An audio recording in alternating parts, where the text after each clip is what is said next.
विधवा बहू का फैसला। महक की शादी रोहन से होती है। रोहन माँ बाप का इकलौता बेटा होता है, लेकिन फिर किसी कारण से रोहन की मौत हो जाती है। बेटा महक, तेरे आगे इतनी बड़ी जिंदगी है, फिर बच्चों की भी जिम्मेदारी। तू कोई काम कर ले। मैं तो कहती हूँ रोहन के ऑफिस में ही बात कर ले, शायद तेरे लिए कोई काम निकल आए। हाँ माँ जी, मैं भी यही सोच रही थी, लेकिन कैसे बात करूं, किससे बात करूं, कुछ समझ में नहीं आ रहा। अब वो क्या नाम था रोहन का जो दोस्त हुआ करता था, पहले तो बड़ा आता था हमारे घर। राकेश की बात कर रहे हैं? पर वो तो रोहन के बाद से कभी आया ही नहीं, पता नहीं कहाँ है वो। आया था, एक नहीं कई बार आया था, लेकिन मैंने बाहर से ही भेज दिया। घर के अंदर झांकता रहता था, मुझे ठीक नहीं लगा। अरे आपको तो पता नहीं क्या ठीक लगता है और क्या नहीं। उसका नंबर है मेरे पास, मैं आज ही फोन करती हूँ।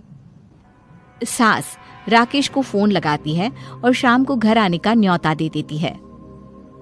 अरे आंटी, ओहो भाग्य हमारे कि आपने घर बुलाया। मैं तो कई बार आया, लास्ट टाइम तो अंकल से मुलाकात भी हो गई थी। हाँ, वो हम लोगों को निकलना था ना कहीं उस वक्त। अरे छोड़ो ना बेटा, बोलो क्या लोगे? आपकी बहू। क्या बकवास कर रहे हो राकेश?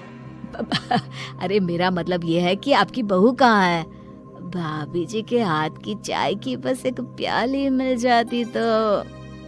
महक चाय लेकर आती है, लेकिन वो जैसे ही राकेश की ओर देखती है, उसे राकेश पसंद नहीं आता। वो अंदर जाने को होती है कि अरे भाभी जी कहाँ जा रही हैं? बैठिए तो सबके साथ। जी नहीं, बच्चों को खाना खिला रही हूँ, आप माँ जी से बात करें ना। अंदर जाने के बाद सास कहती है, अरे बेटा राकेश, वो क्या है ना, वैसे तो तेरे अंकल जी की पेंशन आती है, साथ ही ऊपर 2 मंजिल मकान से किराया भी, तो हम लोगों का तो अच्छा चल जाता है। लेकिन महक, उनकी चिंता आप न करें आंटी, आदेश दें बस आप तो। देखो भाग्यवान, रहने दो, कोई बात नहीं, मैनेज हो जाएगा। अरे क्या मैनेज हो जाएगा अंकल, हमें भी बता दें। आप चुप रहिए जी। अब वो क्या है ना राकेश, तुझे तो पता है कि रोहन के 2 बच्चे हैं, उनकी पढ़ाई लिखाई का खर्चा बहुत है। हम ये चाह रहे थे कि रोहन के ऑफिस में महक को भी अगर कोई काम मिल जाता तो। क्यों नहीं आंटी जी, मैं हूं ना, मैं बात कर लेता हूँ। वैसे तो आप हाँ ही समझिए। महक भाभी को बोल देना कि कल तैयार रहें मेरे साथ ऑफिस चलने के लिए, मैं मालिकों से मिलवा दूंगा उन्हें। महक अंदर से सब सुन रही थी। अच्छा आंटी जी, तो चलता हूँ, कल आ जाऊंगा। अच्छा भाभी जी, तैयार रहिएगा कल। राकेश तो चला जाता है, लेकिन ससुर सास पर बरस पड़ते हैं।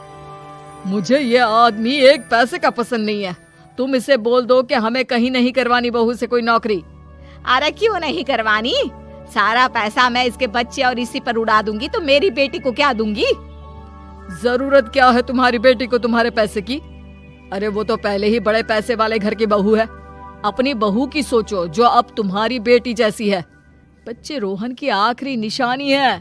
अरे अपना भाषण अपने पास रखो, सारा दिन घर पर बैठी रोटियां तोड़ेगी, तो काम करे ना कुछ बाहर जाकर।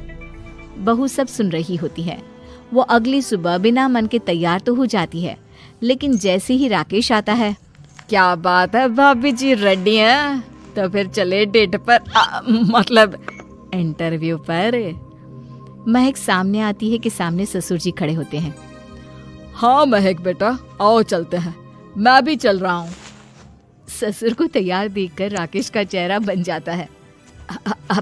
अंकल जी, आप परेशान हो जाएंगे। अरे रहने दीजिए ना, धूप भी बहुत है। वैसे भी स्कूटर में तो 2 लोग ही बैठ सकते हैं ना।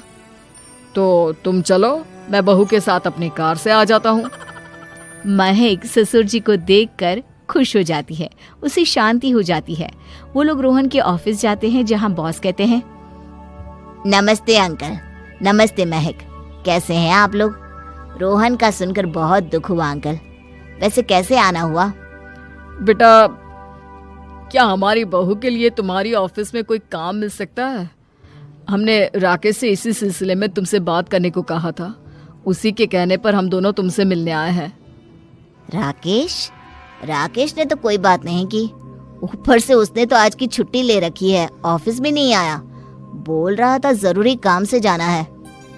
महक और ससुर एक दूसरे को देखने लगते हैं। वैसे महक क्या किया है आपने? I mean, इंग्लिश कैसी है आपकी? महक बॉस से अपनी पढ़ाई लिखाई और क्वालिफिकेशन के बारे में सब कुछ बताती है। ग्रेट, आपके लिए काम तो है लेकिन ऑफिस में नहीं। सर मेरे बच्चे छोटे हैं, मैं फील्ड में काम नहीं कर सकती हूँ। मतलब वो काम घर से करना है, घर से रहकर बच्चे भी देखें और घर भी देखें, लेकिन हाँ काम जरूर से करें। वो काम डाटा एंट्री का है, तो जब भी वक्त मिले काम करें, और इसके हम आपको अच्छे पैसे भी देंगे। महक बॉस की बात सुनकर खुश हो जाती है, उन्हें थैंक्स बोलकर घर आ जाती है। किसके साथ भेज रही थी तुम महक को? अरे वो कमीना, उसने तो ऑफिस से छुट्टी ले रखी थी, बात भी नहीं की थी उसने बॉस से बहू के काम के लिए। वो तो अच्छा हुआ कि मैं साथ में चला गया। हाँ ठीक है, नौकरी मिल गई ना, इतना ही काफी है। समय बीतता है और एक दिन फिर दरवाजे पर दस्तक होती है। घर पर कोई नहीं था। महक दरवाजा खोलती है, देखती है तो सामने है राकेश। नमस्ते भाभी जी। नमस्ते, घर पर कोई नहीं है, आप कल आइएगा। अरे कैसी बात कर रही हैं भाभी जी, हम तो आपकी मदद के लिए आए हैं। वो क्या है ना, अंकल जी का फोन आया था कि आपको किसी मदद की जरूरत है। महक को आश्चर्य होता है कि उसके ससुर ने राकेश को फोन क्यों किया।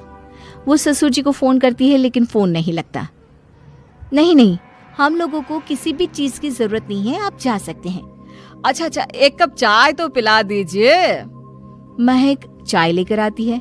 चाय पीने के बाद, रोहन मेरा बहुत अच्छा दोस्त था, उसने मुझसे कहा था कि वो रहे ना रहे उसके घर वालों का, खास करके आपका ख्याल मुझे ही रखना है, तो मैं कल फिर आऊंगा भाभी जी।